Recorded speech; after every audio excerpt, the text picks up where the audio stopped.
According to leaked information from several CCP insiders, the Chinese regime is stepping up its efforts to destroy a religious group in America. Department of Justice has recently sentenced two Chinese agents who tried to bribe IRS, and the DOJ also recently indicted a former Verizon employee who spies for China on Falun Gong practitioners. Insiders say that General Secretary Xi Jinping himself issued a new strategy to target the group overseas. They are using disinformation campaign, using violence threats, bomb threats, shooting threats, and they are using lawfare. They are trying to weaponize our judicial system to persecute individual American citizens and community. Today, I'm sitting down with Erping Zhang, who's the president of the International Falun Dafa Association. Who is New York Times helping right now? Within months, 9 articles against persecuted religious community. What is going on behind all this? This is American Thought Leaders, and I'm Yanya Kellick. Erping Zhang, such a pleasure to have you back on American Thought Leaders. Thank you for having me here today. So Erping, here on American soil, the Chinese regime is persecuting Falun Gong practitioners, Chinese Americans.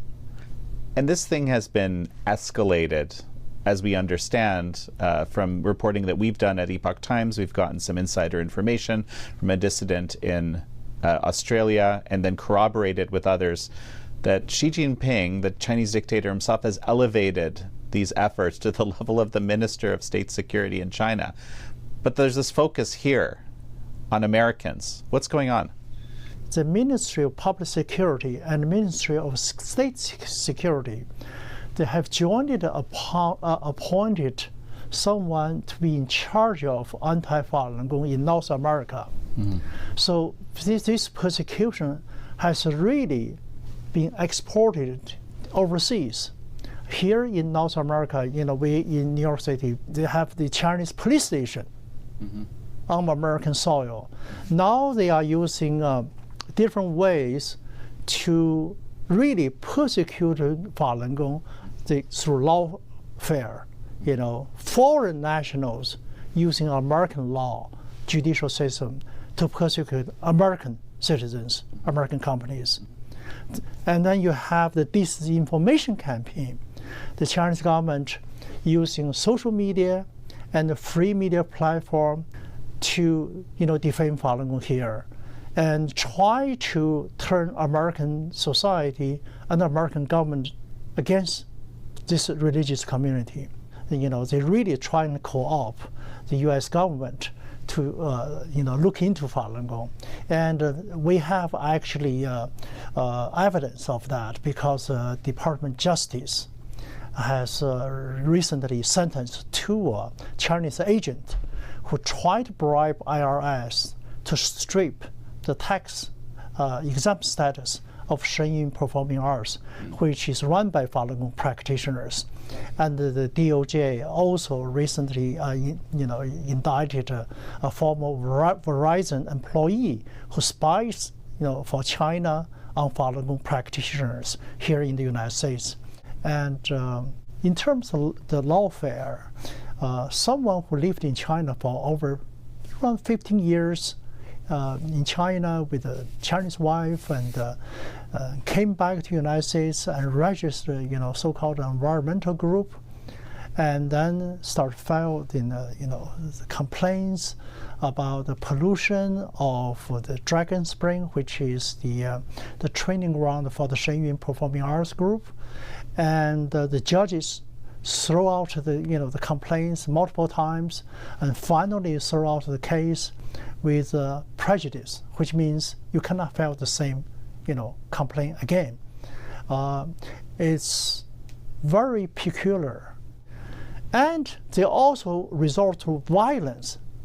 Here in America, they sent bomb shooting threats to American theaters that host Shenyun Performing Arts Company, and to the headquarters of Shenyun Performing Arts Company, and to individuals who support Falun Gong. This is brutal state-sponsored terrorism in the United States, in our own backyard. This is really not a domestic issue. It's not just a regular transnational repression act. It's really reached the level of national security.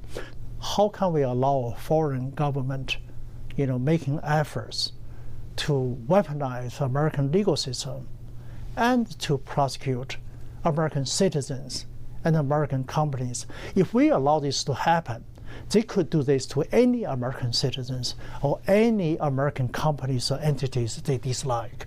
So this should not be tolerated at all.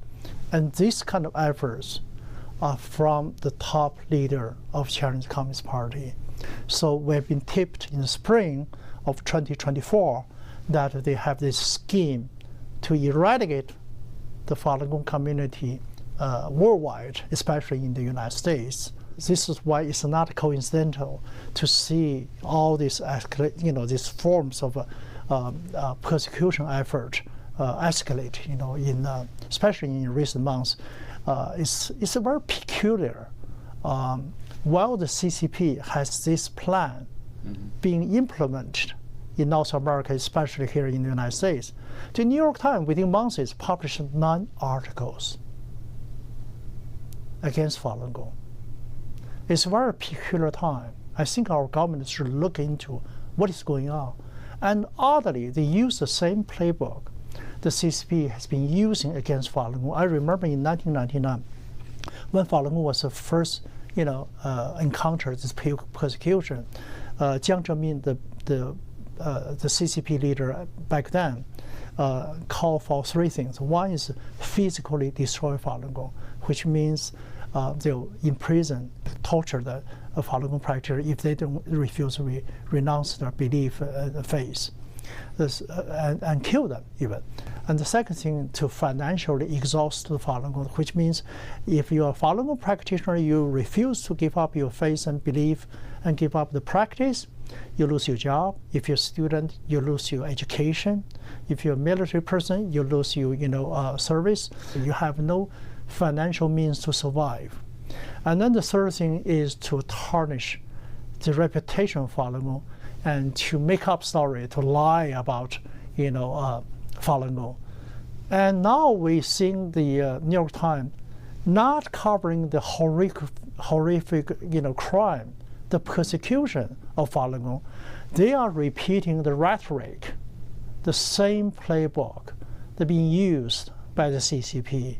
Let me give you 2 examples, the misinformation they have been doing. Number 1, they recycle the stories from the same, former shaming dancer.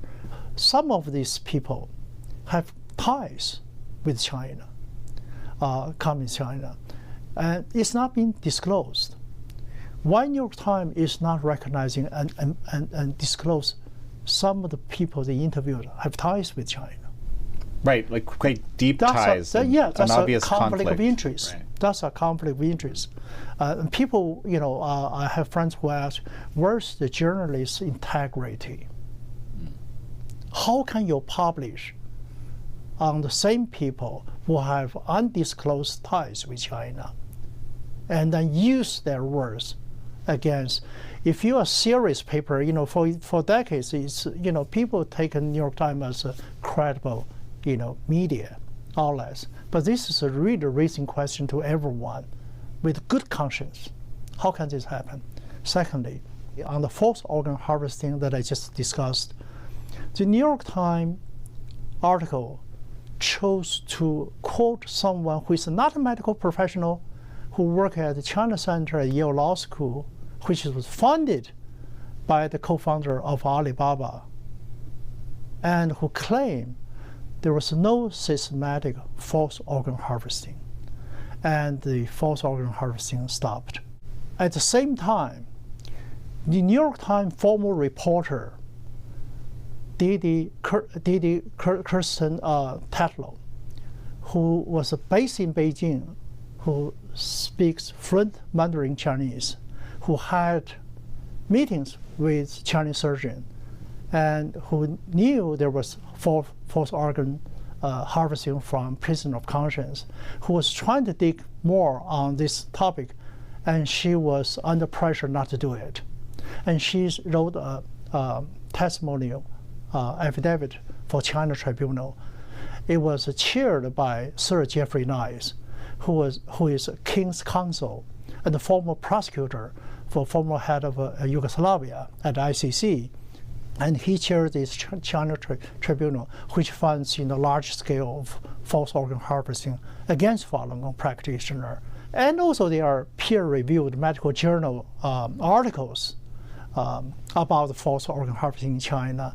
And there have been hearings at the US Congress, European Parliament, and both European Parliament and the US Congress have passed resolutions condemning this horrific crime after the hearings. And yet New York Times appears to be whitewashing this crime, suppressing its own reporter on the story. What is going on here? Who is New York Times helping right now?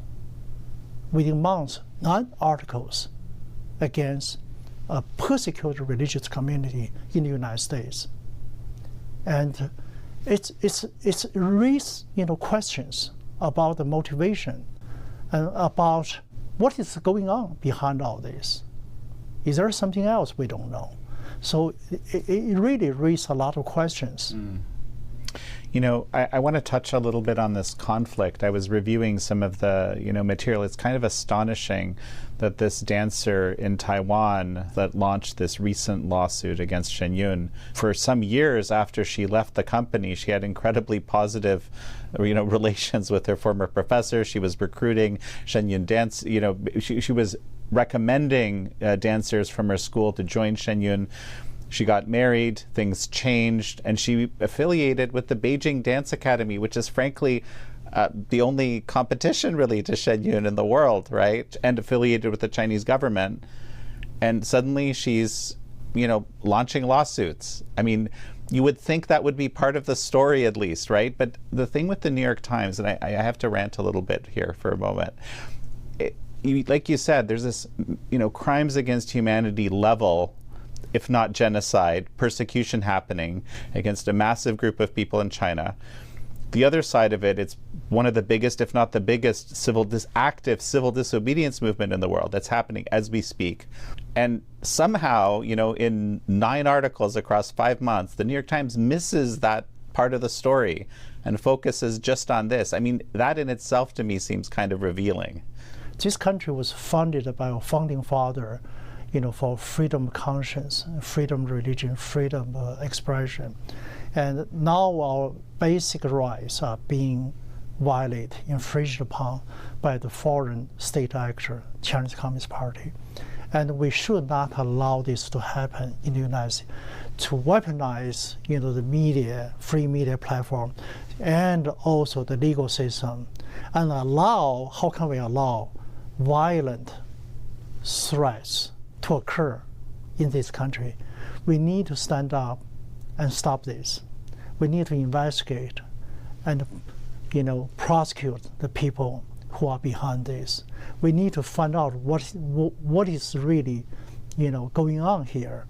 I think the thing that is the hardest to explain, I guess, is just the incredible grassroots work that Falun Gong practitioners have done in China over the last 25 years. I think this might actually be one of the biggest untold stories, right? But lay this out for me, okay? Yeah, let me just give you a very brief introduction of what Falun Gong is and stands for. Falun Gong was introduced to the public in 1992 by Mr. Li Hongzhi. It's a meditation regime in the Buddhist tradition. It has the moral principles of truthfulness, compassion, tolerance, and it comes with the 5 sides of gentle meditation exercises. When Falun Gong was first introduced to the public, the people who benefited from practice, start to pass it to their family members and friends. So it became, sort of the word of mouth. And later on, the government found out, it really has, health benefits, and also it's good for the morality in society, because if people follow these principles, they become better person. So the government decided to endorse the practice and showered the founder of the Falun Gong and the practice with recognitions and awards, and even promoted through the government venues at the beginning. And quickly, the practice has a big following of 70 to 100 million people. And then when the group becomes so big, Jiang Zemin, who was the party leader at that time, really felt threatened and decided to persecute this group. So on July 20th, 1999, a huge ruthless campaign of persecution started. I've been talking to a China scholar about why the Chinese Communist Party persecute Falun Gong. And he said it's very simple. The first word, truthfulness, will make the Chinese Communist Party disappear. Because we know, if you read all the newspaper, they're all state-run in China. There's no private media in China. And, it's full of the communist propaganda. If everyone's telling truth, the regime will not be sustainable. And we have a joke in China about the People's Daily, which is the mouthpiece of the Communist Party. The only thing that is true is the date. The resistance is widespread, sending flyers, CDs to people in their mailbox. And many individuals, they send fax, send emails, and they print information from their own computer, sent to the government officials.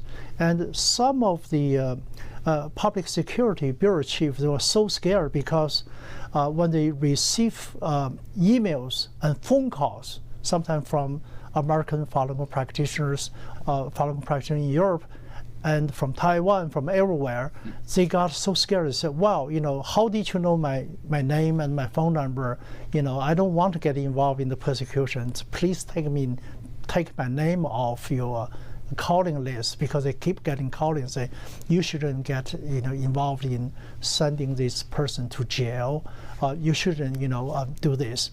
And some of them, these people, officials, they have their children, relatives living overseas. So they get really afraid to be known to be part of the persecution. Mm-hmm. So all this emailing, the phone calling, these flyers, these CDs in their mailbox really helped to reduce the persecution pressure.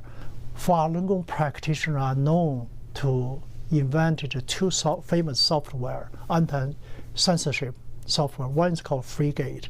The other one is UltraSurf. These are the two anti-internet censorship tools, very powerful, sending information into China, allowing Chinese netizens to access overseas media and websites, social media, news network. These people work in their garage, in their basement, and without government funding, without private company funding, they are the shining example of what a non-violent resistance should be in the face of a powerful economic power, communist China.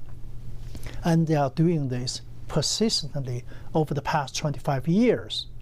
And so the large majority of Chinese people are informed.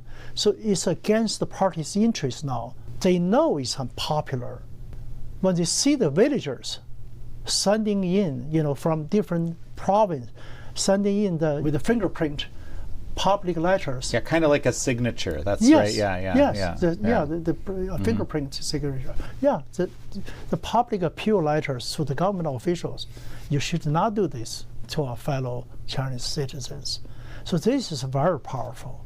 You just reminded me, I remember there's a Freedom House report from a few years ago talking about how, on just general religious freedom, and Falun Gong in China they said, well, of course it's, very heavily persecuted, but in some states or some provinces where this effort that you're describing was the most effective, that level of persecution has been lowered because people just don't want to do it anymore, because they realize that this isn't something we should do. One of the things I found most inspiring, right, is, that basically millions of individual people in China going out, taking these materials like the CDs or DVDs and pamphlets and so forth, and going one by one, going to the police stations. I mean, it's like, really? They're going to the police stations, talking to the leadership there. They're, putting pamphlets in people's mailboxes. I mean, imagine, this is a massive grassroots effort. Like, I don't think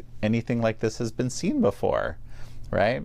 And very, obviously, incredibly self-directed. I think that's the other element that when I read this New York Times reporting, it sort of suggests this sort of like, dark command and control structure, when, the reality is, like, how could that even be possible? People don't do stuff like this that way, Yeah, I should mention that the Falun Gong is apolitical. It's a traditional meditation practice. It doesn't have a political agenda. But what we are trying to do is to end the persecution, and is to allow this traditional Chinese culture to revive. Over the past decades, under the AC's Communist Party's rule, people have been deprived of this thirst and this need for spirituality, especially to their spiritual past. The Communist Party believe in, the dialectical materialism. Everything is about, the communist materialism ideology. If we recall the modern Chinese history, since the Chinese Communist Party took over in 1949, they immediately started the so-called anti-false tradition campaign. Traditional values, traditional beliefs, traditional customs, and traditional thinkings. And then they felt that that was not enough to eradicate the traditional values from the Chinese people. They waged the Cultural Revolution, in which they burned the Buddhist temples, the Taoist temple, all the spiritual belief system. They burned classic books and the classical art forms. They persecuted the intellectuals. My father was a professor, and because of that, our family was sent to a farm near the North Korean border in Jilin province. So I personally witnessed that period of time. So what Falun Gong stands for is really reconnecting the people of China to their spiritual past. This set of values in contrast with what the Communist Party believes in, which is violence, class struggle, deceptions, dictatorship, atheism. History has shown that persecution of any faith-based group or community will fail. In ancient Roman time, we have seen the Christians, despite 300 years of persecution, they later thrive. The same is true with the Falun Gong case. You can take away their life, take away their material things, even torture them, but you cannot take away their faith. This is why, historically, all the persecutions, regardless you're in the East or in the West, is doomed to fail. And this is what's happening here today. It's only that this persecution is now worldwide. You have transnational repression now here in America now from the CCP. And this is why this is alarming. We are an open society, a free country. Here we've seen dozens of the mass shooting, bombing threats to American individuals and entities such as Falun Gong practitioners, Falun Gong run companies, and American theaters that host Shen performing arts company shows. And the theater receive with a picture of bullets and a gun and the threats of mass shooting. And also bomb threats not only in United States, in Canada, in France, in other countries as well. How can we allow communist regime to operate like this in our own backyard? So we've written in the past about how Chinese consulates have been writing to theaters, essentially kind of veiled threats to try to prevent Shenyun from being shown at those theaters. You're telling me now this has escalated to anonymous bomb threats and, frankly, like pictures of bullets being sent. I can't help but think about how, thrilled the Chinese regime is with this New York Times reporting, this series of articles, including even a hit piece on us for being a sponsor of the show. Now, why is the Chinese regime so obsessed with Shenyun? What Shenyun stands for is what the Chinese traditional art form, traditional Chinese culture would be like without communism. This is why people from mainland China, they go to Japan and Taiwan to watch the show when they get a chance. People walk away after the show. They feel, wow, this is what China is like. We are really starting a renaissance of culture, traditional culture movement, a movement that will allow the Chinese people to reconnect with their own past and reconnect with their spiritual roots and reconnect with their traditional values without communism. And that's how powerful it is. And Shenyun actually does expose some of the persecution of Falun Gong. Yeah, that's why the show is very powerful. It shows what happened, China before communism, and what happens, when communists is in charge of China, the persecution. We're living in a very special age where we are witnessing a huge grassroots, movement where the Falun Gong has been playing a major role in it. People are waking up. We're going to see a China that's different in the future without communism. But before that, and until then, we should support this, peaceful, apolitical people who are trying to regain their right to their own culture, and their past and their values and their spiritual faith. And they are also helping the world to understand what China is like under communism. So they are helping the world to wake up. The Chinese Communist Party is posing a threat everywhere. Let's talk about the scale a little bit. So, the government estimate in 1999, if I recall correctly, or 98, was something like 70 to 100 million people practicing Falun Gong. I remember a UN special rapporteur on torture had a report that after the persecution began, it was something half of all the inmates in many of the labor camps and prisons were Falun Gong practitioners. That was the scale of it. How has that changed? Like, what do we know about the numbers today? Well, actually, you can find the Shanghai television network. They have a video clip claiming that there are 100 million Falun Gong practitioners in China. 收看2条本市体育简讯。今天一大早，上海体育中心人头攒动，本市近万名爱好法轮大法的练功者汇聚一处进行推广表演。法轮大法创始人李洪志师傅于92年向社会公开传功讲法，受到广大群众的欢迎。6年来，全世界约有1亿人在学法轮大法。这是由本台记者报道的。And after the persecution, the United Nations torture repertoire, I think Professor Novak, he did a study about the Chinese torture and data on Chinese prisons. He found out 2/3 of the torture cases are related to the Falun Gong practitioners. Even though the persecution has been very severe, it might force some people to stop the practice, but actually allowed other people to learn about Falun Gong and pick up the practice, in fact.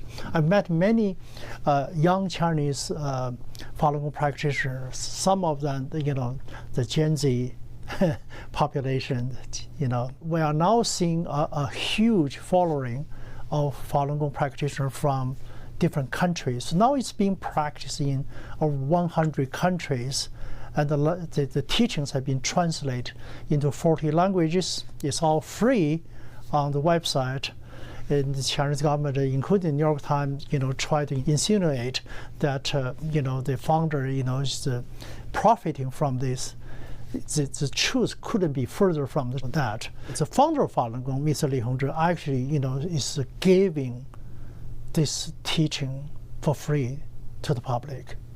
You can download his teachings online and the exercise, instructions video, free from on the internet. And when he was introducing this practice to the public in 1992, and he asked the Falun Gong practitioner, you cannot solicit funding from individual the Falun Gong community. So that was not allowed. We are not allowed to solicit funding from the community of Falun Gong practitioners. You can come, you can leave. We don't have a membership. Anyone can come and go. Rely on self-discipline. It's individually based cultivation method. We call it cultivation. It's really cultivating the mind and body.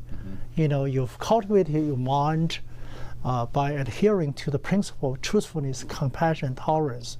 And you do the meditation exercise, you're cultivating your body, for physical well-being, transformation of your physical body to make it more, healthy. So it's a mind-body meditation regime. So it's really a holistic approach to personal well-being. We don't have conversion rituals, ceremonies. We don't have worshipings. We don't have church. We don't have, those, you have to give, certain percentage of your annual salary to, a common trust. We don't have those kind of things. Right, tithing, right? Yeah, it's actually the most, loosely group of people with different political background, different social economic background, different ethnic, backgrounds. So we welcome anyone from any community, any background, to learn about Falun Gong. And if you're interested, we welcome you to practice this ancient, meditation practice. So how would you respond to this insinuation in the recent New York Times reports that, basically there's these sort of hapless people being duped by a sort of guru figure? Well, in the Falun Gong practice, there's no, chain command or top-down hierarchy.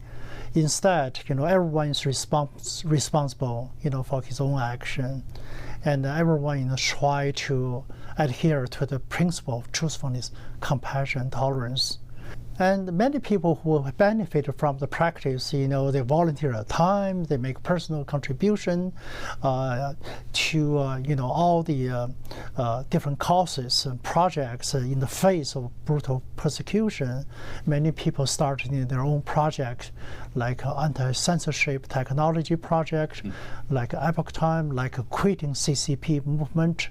We have started the largest quitting the CCP campaign, and over 400 million people have already quitted the Communist Party and affiliated entities such as Communist Youth, the Young Pioneer organizations. So we are letting people to recognize what a CCP is and allowing them to leave this evil organization and to be a meaningful member of society. This is one of the reasons the Chinese Communist Party is so scared of Falun Gong. As for me, I volunteer, for the Falun Gong cause because I have some family friends. A professor who was a Fulbright professor in physics, she was thrown into jail in China because she refused to give up her faith and practice in Falun Gong. How can we allow this to happen? How can we remain silent when the perpetrator of the crime in China, which is a state sponsor, the state policy of persecution, and they cause so many deaths, they commit such a horrific crime of false organ harvesting, and none of them is being charged. Instead, they're being rewarded, get promoted, and get funding for it. If we look back in history, the horrific the genocide in different countries, and including the Holocaust, should we remain silent now? So given everything we've talked about, you've worked with people in government in the US and Canada and all sorts of countries. What is your hope for the public reaction, the government reaction? I think the American public, deserve the information, the facts, and about what CCP is all about.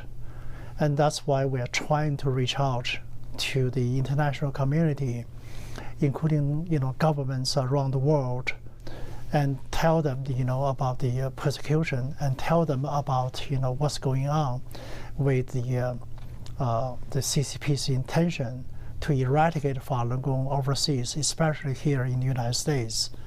And so these are really national security concern.